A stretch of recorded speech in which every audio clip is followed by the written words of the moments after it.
One day trip plan ചെയ്യുന്നവരാണോ നിങ്ങൾ? എങ്കിൽ ഒറ്റ ദിവസം കൊണ്ട് പോയി വരാൻ പറ്റുന്ന തെങ്കാശിയിലെ കാശി വിശ്വനാഥ ക്ഷേത്രം. ഞങ്ങൾ പാലോട് നിന്ന് 8 മണിക്ക് തിരിച്ച് 10 മണിക്ക് തെങ്കാശി ക്ഷേത്രത്തിലെത്തി. പാലോട് നിന്ന് 75 കിലോമീറ്റർ ദൂരമാണ് ക്ഷേത്രത്തിലേക്ക്. ഒരുപാട് പ്രത്യേകതകൾ നിറഞ്ഞൊരു ക്ഷേത്രമാണിത്. തമിഴ്നാട്ടിലെ അതിപുരാതനവും ഭക്തി നിറഞ്ഞതുമായ ശിവക്ഷേത്രങ്ങളിലൊന്നാണ് തെങ്കാശി വിശ്വനാഥ ക്ഷേത്രം. ദക്ഷിണ കാശി എന്ന പേരിൽ പ്രസിദ്ധമായ ഈ ക്ഷേത്രം തെക്കേ ഇന്ത്യയിലെ പുണ്യസ്ഥലമായി വിശ്വസിക്കപ്പെടുന്നു. പാണ്ഡ്യരാജാക്കന്മാർ നിർമ്മിച്ച ഈ മഹാക്ഷേത്രം ദ്രാവിഡ ശില്പകലയുടെ അതുല്യ സൃഷ്ടിയാണ്. ഉയരമേറിയ രാജഗോപുരവും മനോഹരമായ ശില്പങ്ങളും ആത്മീയത നിറഞ്ഞ അന്തരീക്ഷവും ഇവിടേക്ക് ഭക്തരെ ആകർഷിക്കുന്നു. ഇവിടുത്തെ പ്രധാന പ്രതിഷ്ഠ വിശ്വനാഥ സ്വാമിയും ഉലകമ്മൻ അമ്മയും ഭക്തർക്ക് അനുഗ്രഹം ചൊരിയുന്നു.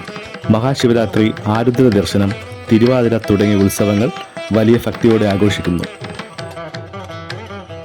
കാശിയിലേക്ക് പോകാൻ കഴിയാത്തവർക്ക് തെങ്കാശി ദർശിച്ചാൽ അതേ പുണ്യം ലഭിക്കുമെന്ന വിശ്വാസം ഇന്നും അനേകം ഭക്തരുടെ ഹൃദയത്തിൽ നിലനിൽക്കുന്നുണ്ട്.